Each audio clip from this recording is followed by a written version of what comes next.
Our guest today knows web and e-comm inside and out. Every time I catch up with her, I feel like she's just blown through targets, grown her team that much better. In her prior role, she was the head of e-comm and web at LogMeIn, and now she's the VP of web and commerce at Toast. Please welcome today's guest, Cara Goodwin. Hey, Cara, thanks for joining me. Thanks for having me. I feel like every time we catch up, your team has grown and gotten that much better. Is there bribery involved? Is it like gremlins where if you feed them or after midnight they start doubling? What's the trick there? No, I think it's all about the recipe for success and just bringing on people that really passionate about driving results and not just business results, but really proud of the output of their work. So that's what we tend to look for when we're building teams. And when we were talking about teams, it's how do you get exponential out of a team rather than just one for one? And a big part of that is data and testing and how do you inform the roadmap? So I'm curious, what you folks are doing over there at Toast. Or what you've done historically, even as you incorporate testing, and how do you have that inform your roadmap? Yeah, so I think the recipe sort of applies anywhere. We can't just rely on A/B testing to inform the entire digital experience. So it's really, really important that you're augmenting that test data with other things, whether it be user testing, and there are tools out there that will actually build panels for you for your specific customer type, and you can get real information from them in terms of sentiment, in terms of what they like, what they dislike on your site. So adding that context into data, to pure A/B testing data, and then also using other methods of customer research and information that you have to kind of pull the full story together and create that digital end-to-end experience. There's been an argument going back and forth on should you use data to settle arguments or not? And I'm curious, how do you fall in that argument? Have you been using it to settle arguments? I am a very data-driven person, but I feel like data without context can lead you in the wrong direction. So for example, lessons learned from the past, you can use A/B testing data to inform which page wins, but if you don't know the why behind it and you don't know what your visitors are really looking for, it's easy to miss certain things. And often they just come to your site wanting to check the box on a few, major proof points. And in tech, that's usually is this product secure? Is it stable? Is it reliable? If you miss those simple things that people want to know, you can go a little bit too in depth with data without context, I think. And when do you what are the simple things that people want to know? What's your foundation of hey, let's not mess this stuff up? Well, I think with any SaaS business, it's always reliability. I think people in general want to make sure your product's reliable, is going to stay up, going to be secure. They're not going to have issues with it day to day, or if there are issues, offline mode's usually something that comes up that people want to see, and that's true for any SaaS business. But I think it's, we tend to want to create these beautiful, really inviting experiences that are seamless and fluid, and the little stuff kind of gets lost. That is usually the most important, I think. Yeah, and seamless. I know that in some stuff we've worked on together, there's some times where things fall down between marketing and e-comm and payment, and sometimes you're going from one experience to now a completely jarring different experience, and it's should I put my credit card info in here because it feels like I just got sent to a completely different company? I'm curious how you since you've got marketing and e-comm, how are you, or web and e-comm, right? How do you kind of ensure that seamlessness between marketing and e-comm and the purchase flows? Yeah, so I think this is where data is important to understand, what the major flows are on your site. Somebody hits your homepage, what are they doing? What are the common trends that you're seeing in the data? And solving for those experiences first And so I think looking at the data up front to have a baseline understanding of how people are leveraging your site today is really, really important to figure out what your path forward is. Consistencies in design is something that's come up a lot, I think, with multiple teams that I've had, and the importance of that. And I think if you focus on that piece from the most common journeys, that's where you should be spending your time versus these granular pages where you're not getting a ton of visitors. That's probably not the most impactful thing to be spending your time on, just to focus on it for the sake of consistency, right? But to your point, e-comm flows, major high traffic pages, pricing pages tend to be one of those areas that you really have to think through in terms of the end-to-end journey, and making sure that's consistent, intuitive, simple is another big thing that tends to come up in any business. Like I said, I think we tend to overcomplicate based on our own internal, view of what that flow should look like, especially when you're looking at it every day. But at the end of the day, the best, feedback you're going to get is from the people that are visiting your site. And so that's where the baseline data comes in, is sort of married with user testing, is sort of married with A/B testing, and then you kind of paint your full picture from there. Yeah, and also really having that culture of data across all of those teams, so that they can, they'll trust it. But what I always find funny is, like, you hear culture of data all over the place, but, like, what the hell does that really mean on a day-to-day basis, and how do you actually make it happen in your teams? I'm curious, with you and your team, what does that mean, the culture of data, and how has that kind of growth path been into being a culture of data? Yeah, so I'd say a few different ways. I think we use it, one, as a baseline, as I mentioned. Two, in terms of, we use it as a part of our prioritization framework, and marrying that with things like level of effort, other tasks that have to get done across the business, support of other key company objectives. And so we use it in that framework, making sure we're looking at the potential impact of the experiences we want to change up front, so that we're not wasting our time if it's really not worth the effort. I think that's one thing that we say over and over again with all of the teams I've had in the past. Like, let's make sure that this is the most meaningful initiative we could possibly be working on, and regardless of the KPI, right? Whatever you're trying to achieve, and really spending time on those things versus 20 small things. Yeah, that makes a lot of sense to look for those high impact areas. But then it's also like, are we missing some of the high impact areas? And that's when machine learning can come into play, right? Can it help discover things that we just don't have enough time in the day to be able to look for each thing and test it and let it play out? Right. And I'm always trying to find the balance between what's the promise of machine learning versus what's actually helping out there. And I'm curious if you found any of the promise to be real yet, or is it still early days?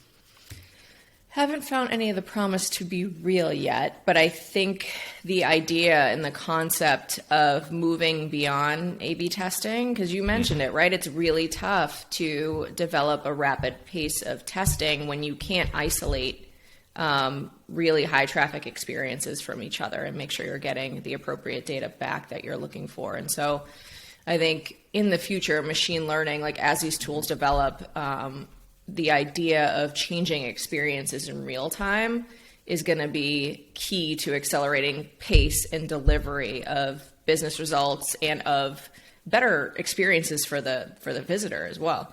And so, I think it's probably a little early on to get there, because like I said before, I wouldn't just want to know which pages are performing well. I would want to have the context behind why.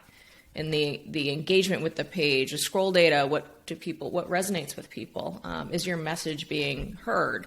And so, I think just rapid changes to pages and improved performance is great. But again, I would look for a tool that also gives you that context in terms of a heat map, in terms of user feedback, all of that stuff. And I don't know that at least I haven't found a tool out there quite yet, but I'd love to think that's the direction it's going in. Yeah, it always takes longer than you want. I feel like there were so many multivariate tools out for so long, and I feel like, geez, it felt like there was a decade of people talking about multivariate, but so many people, like clients that I'd work with, they're like, we can't even really get proper A/B testing working. And it was all usually the organizational challenges or tech debt type of challenges, right? Is that like, oh, it's not really architected in a way that we could do that, or I'm an e-comm and I can't get the web team to do the tooling that I need them to do to get the A/B testing and the multivariate testing in place. And I'm curious. Some of your stories from the trenches on how do you actually just elevate from simple A/B testing to doing more? Like I said, I think it's about having the full picture up front. And so before we even design a page, we're pretty sure of the structure it should have. We're pretty sure of the proof points we need to hit and what content we need to present on that page. And the same thing with imagery. So I think as long as you're pulling in the context ahead of time and marrying that data, you're almost... you should have a pretty strong hypothesis at that point that the test is going to be a win. And so that's the way we do things to accelerate our pace to results. I think it can't just be pure A/B testing alone, because then you don't really know the why. And then how do you create, end-to-end digital or journeys without understanding that why? It's really tough to have a win on one page and then know which direction to go in next if you don't have the context. Yeah. And I feel like, I don't know if this is true, but some of my observations have been also having web and e-comm under the same roof and really building the highly performing teams across the two. It seems to have really worked for you. Yeah. I think that sometimes I hear people talk about them as two separate things, like web and e-commerce, right? But if you think about the journey, a visitor coming to your site isn't distinguishing them as two different experiences. They're either flowing in, and in most cases with SaaS business, these are asking for a demo, generating a lead, or they're purchasing through e-comm, depending on the type of business you're serving. But I think that's why the experience needs to be thought through holistically, because those e-comm visitors, they come from somewhere. Where? How do you acquire them top of funnel, and how do you think through that end-to-end, even post-conversion? Like, what is that entire end-to-end journey? And if you think through that, you look at the trends, you look at the data, you should be able to piece together that end-to-end story pretty seamlessly, but that has to be in the context of the rest of the experience on the site as well. So I think of them as kind of inputs into a broader web journey. Yeah. And if you want to think about the lifetime value of your customer, you kind of need to organize your experiences around the lifetime, not just the individual kind of moments in time, right? And have that experience. Yes. So how have you been building these teams? Like, how do you get them from well-performing to highly performing teams? I think it's really adoption of this mindset and this recipe that we use for success. And then I also mentioned, we look for really hungry people. I think, and like I said, whatever facet of work they're doing, whether it's development, like how do you bring in passionate people that take a lot of pride in their work and value uptime and stability of the site, like that is just as important as the business result. And so I think we look for a certain personality type that loves to drive results, whatever, regardless of the KPI, has the similar growth mindset, and is able to think through prioritization really critically. And so, and then I guess the last piece is the collaboration. The team has to function and work well together. They have to be transparent and direct with each other, and they have to want to work and win as a unit and as a team. And so one of the things we've done is developing core team values, the way we work day in and day out. And some people think that's fluff. I used to think that as well. But I think it's resonated really well with past teams that I've had in terms of how they want to work with each other. And I think when you have that direct conversation, the little tiffs and the BS kind of, falls off the plate. Yeah. Can I say BS on this? No, I definitely used to fall into that camp too, where I'm like, I'd see stuff as fluff, but I just love the value of to me, it's almost less about the values and more about the fact that you just have a common language to your values, right? It helps accelerate those conversations, or it's like, instead of just being really frustrated with someone, you can be like, hey, like, one of our values is be a team player, and like, you're not being a team player, and here's why. Like, it helps not just the conversation, but even helps you formulate your own thoughts to whoever you're having the issue with, right? Exactly. Yeah, I know personally, like my whole issue is I sometimes it takes too much time from when I'm originally frustrated to when I can actually verbalize it. But before I can verbalize it, everyone knows that I'm already annoyed. So I've gotten into the habit of just saying, like, I'm frustrated and I don't know why. And that I'll know in a little bit. And like that even just helps people kind of chill out a little bit, so they don't think that I'm like holding back or anything. Yeah.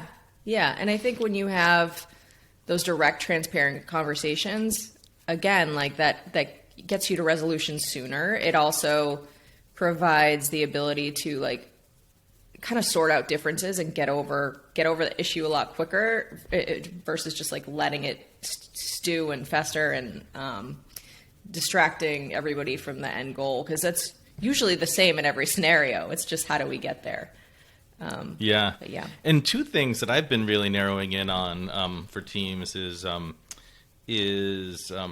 having in general the right mix of a risk profile that they're willing to take on. I recently interviewed Toby Harnden. He's an author, a journalist, and he wrote about the first CIA team into Afghanistan. And like that was their secret to success, is like they could make consensus-driven decisions, but it's because they all shared the same, in general, risk profile, right? Yeah. And that combined with growth.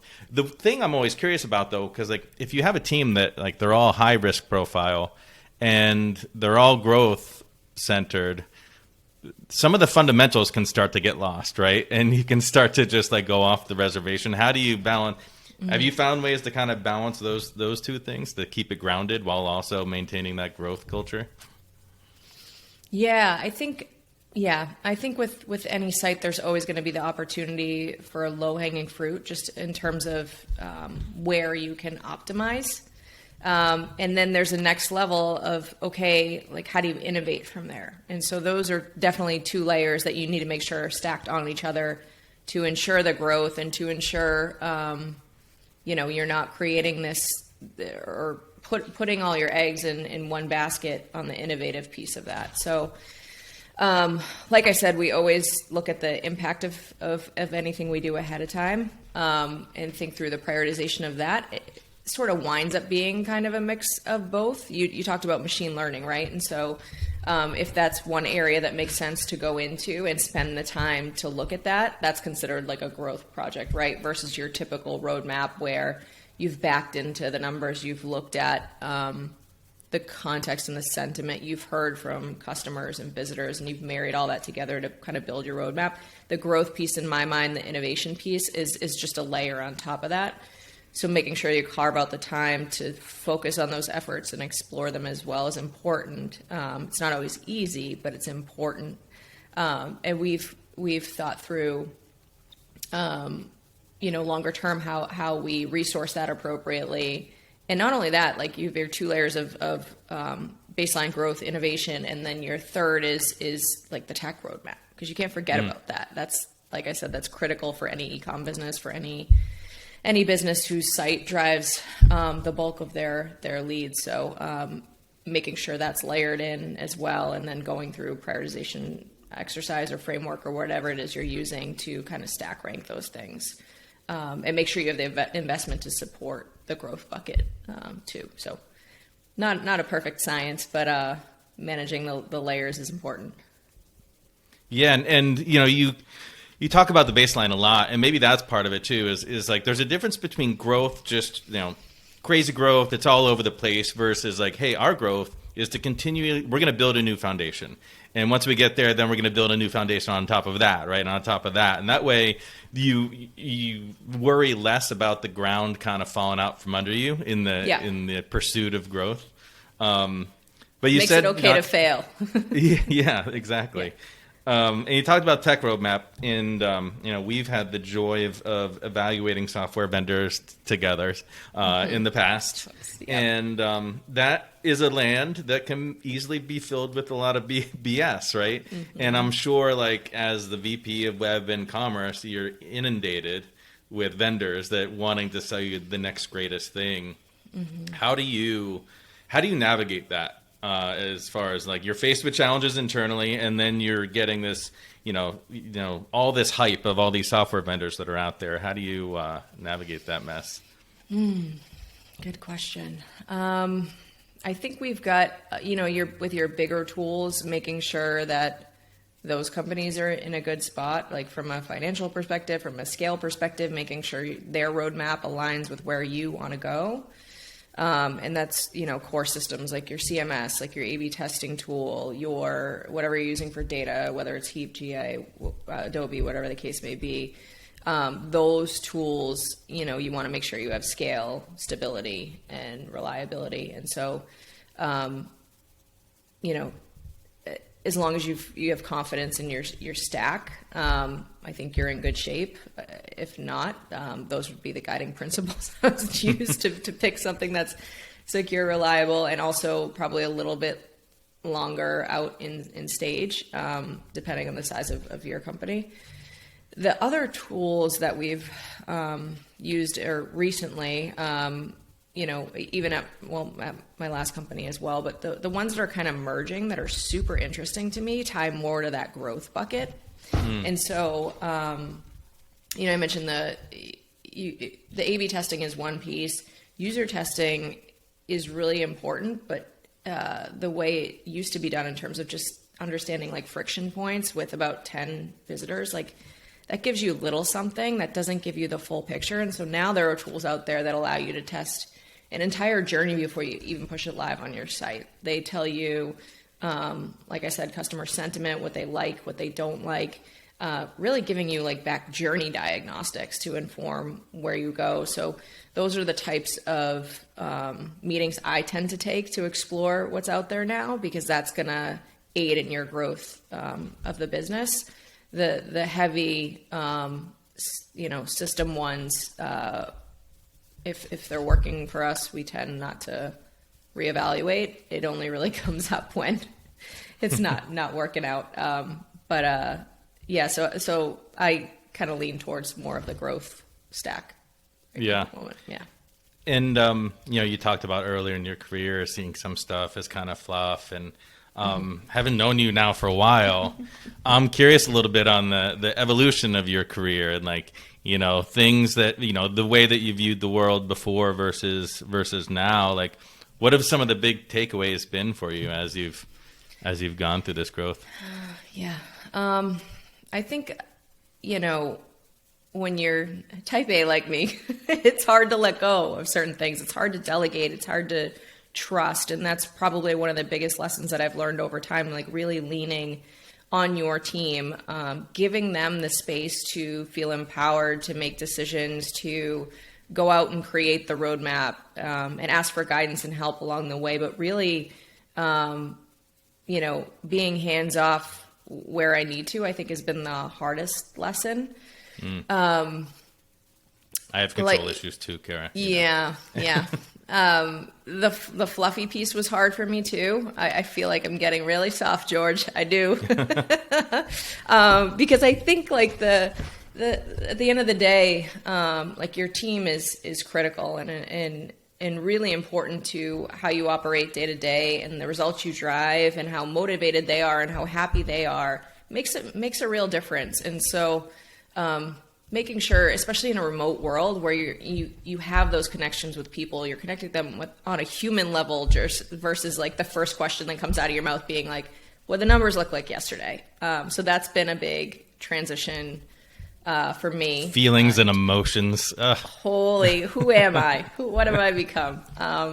No, but I think that's another big lesson learned. And the third, just like I mentioned, like there are playbooks, there are recipes that work, and making sure you use that mindset and then like layer on the innovation piece and making sure you're carving out the space for that is something I hadn't taken the time to do in the past. But it's really critical to growth. So that would probably be the third lesson, making sure you're carving out the space to think 2 years ahead, 3 years ahead, while creating that nice foundational baseline that gives you confidence in what you have on your roadmap. Those are great. The Playbooks one is interesting because I love Playbooks more than anybody. But the rate of change is it seems to be getting so much faster and faster. You know, I used to be able to look 5 years back at a playbook and maybe use 70 or 80% of it, right? And rework the 20, 30% of it. But then I think, you know, over the past few years, it's like, only like half of that playbook's really useful now. And now if I look back to a playbook from like a year or two ago, I'm like, not useful anymore, like, because everything's changed. And that one's a tough one to balance, because then it's like, well, how much time do I spend on the playbook? And I'm kind of coming to grips with that myself. I don't know if you're seeing the same. Well, I mean, I think just because things evolve doesn't mean your playbook doesn't. So like you mentioned machine learning, right? That might be my playbook in 2 years from now. We might find a tool that does that. And then, you know, you don't necessarily need the other A/B testing playbooks we're executing on today. So I think that just because you have a playbook, I don't think the need for prioritization, the need to understand data, the need to apply context, that's going to stay pretty stagnant, I think, regardless of what tools you're using or how you're going to market. I think that framework, you know, kind of lives on. Yeah. And as someone immersed in web and e-comm, where are you seeing like all the hype and nonsense is right now? Is it metaverse, like people just taking their stores into the metaverse? Where do you look at and you're like, that's nonsense? Oh, that's a good, you stumped me there. Might have to edit this part out. No, I don't know. I haven't seen anything that I'm like, no, that's never going to work. I think as the pandemic kind of accelerated the need for digital experiences, and so I've seen quite a bit of change there. And what I keep hearing is, you know, a human's always going to have to be involved. But I think if you create like the right digital experience that walks somebody through what you're asking them to do, it shouldn't be that hard. Otherwise, it's not really the right experience. So I think there's always going to be a human element or a human touch in some businesses, but that doesn't negate the need for like a really simple digital experience. So I think any tools or any, I guess, strategy that's shifted from kind of manual to digital, there's going to be you know, more of that. But I wouldn't say I've counted out any particular. Yeah. I mean, just because it's hard today doesn't mean we can't create an experience for it. Yeah. And especially as we get better with machine learning and adaptable experiences, you might not need to go overboard trying to build the perfect experience to make it happen. It's more about just getting something out there and then learning and adapting, and that's a future I look forward to. Yes, absolutely. Well, Cara, I always like to finish with something fun. I'm curious, in your career, in your life, what's the best advice you've ever received? Probably to not be so hard on myself. And I think, the more I take that advice, I think the more the lighter I feel. And like you said, like the fluffiness comes back a little bit. But that also translates down through my team, right? Like, it's okay to fail as long as you have a path forward. It's okay to pick the wrong direction and have to revert. That's why we're in the SaaS and the tech game, right? You have to fail in order to grow and succeed. So I think that's probably, while it's basic advice, I think it's probably the most that or the piece of advice that's been the most useful for me. So yeah. And it's one of those categories of advice that, like, yeah, it makes sense, but then, like, as you step into it over many years, then it makes a whole heck of a lot more sense. And yeah, I mean, I probably would have thought in my younger years things like mindfulness are just a bunch of woo-woo nonsense. But, you know, I've definitely gone deep into that space. And you do realize, like, that while it's all for you, like, you cast a cloud around you that stuff impacts. And and it really helps your whole team. And Exactly. It's great. Yeah. Well, Cara, it's always great seeing you. It's always great working with you. And thank you so much for being here. Same, George. Thanks for having me. Appreciate it. Bye.